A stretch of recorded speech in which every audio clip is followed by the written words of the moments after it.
सबै गुम्बा र पवित्र स्थलहरू सांसारिक गतिविधिका केन्द्र बन्नेछन्।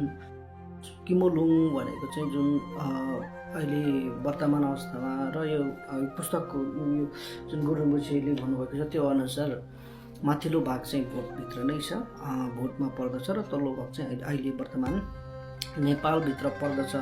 र मैले यो के सेयर गर्न आँटेको भन्दाखेरि यो जुन भविष्यवाणीहरू रहेछ, भविष्यवाणीहरू जुन चाहिँ किमोलुङ, अब सन्दर्भमा चाहिँ के थियो भने किमोलुङमा अब कहिले जाने, के हुन्छ, के गर्ने भन्ने आदि इत्यादि विषयहरू थियो। त्यही कुरा गर्दै जाँदाखेरि भोटको विषयहरूमा अहिले कस्तो हुन्छ, के हुन्छ भन्ने कुराहरू थियो होइन।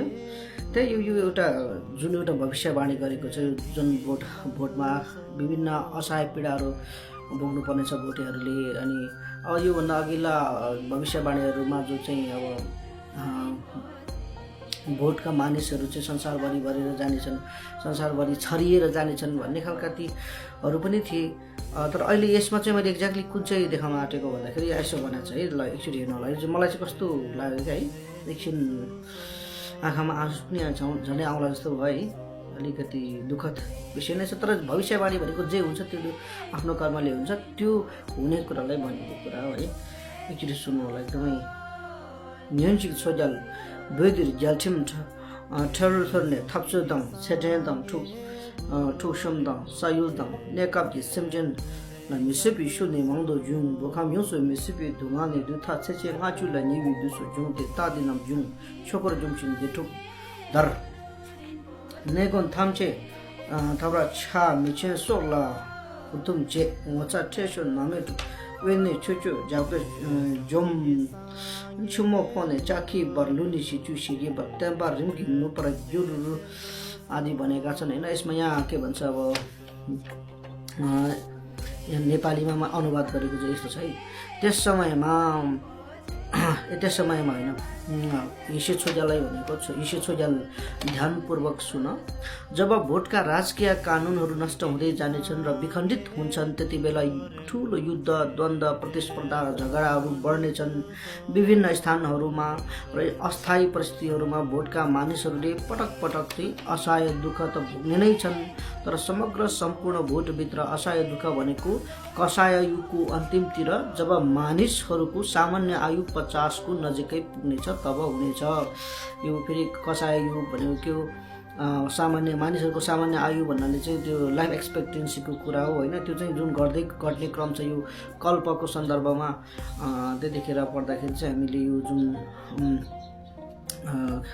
उम्पाहरूमा चाहिँ आउँछ, उम्पा भनेको उसमा चाहिँ फेरि यो अहिले हामी चाहिँ कल्पहरूमा कुन कल्पमा छौँ त्यो कल्पका 4 भागहरू छुटाउनु पर्ने हुन्छ र अहिले त्यसमा पनि छाप्ने जित्तोङबाट नै विकल्प स्थिति कल्पमा छौँ। स्थिति कल्पमा 20 वटा चाहिँ ससाना कल्पहरू छ। त्यो मध्येमा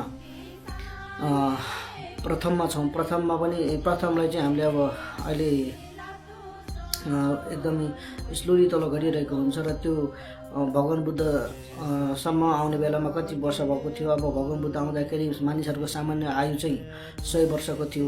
अब 100 वर्ष घट्दै गएर मेरो रिसर्च अनुसार हो भने अहिले मानिसहरूको सामान्य आयु भनेको 70 को हाराहारीमा पुगिसकेको छ।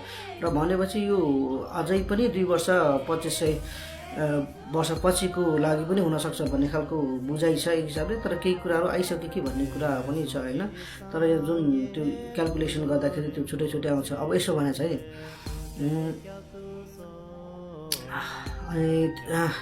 त्यसका निम्न सङ्केतहरू देखा पर्नेछन्। बुद्ध धर्म नष्ट हुँदै जानेछन्, बौद्ध सम्प्रदायहरू बीच झगडाहरू फैलिनेछन्, सबै गुम्बा र पवित्र स्थलहरू सांसारिक गतिविधिका केन्द्र बन्नेछन्, ठुला व्यक्तिहरू जीवन मरणको सङ्घर्षमा संलग्न हुनेछन्, निर्लज्जतापूर्ण व्यवहार व्यापक रूपमा बढ्नेछ जसले आन्तरिक द्वन्द्व निम्ताउनेछ, शान्त ध्यान स्थलहरू डाकुहरूले नष्ट गर्नेछन् भनेर भनेको रहेछ।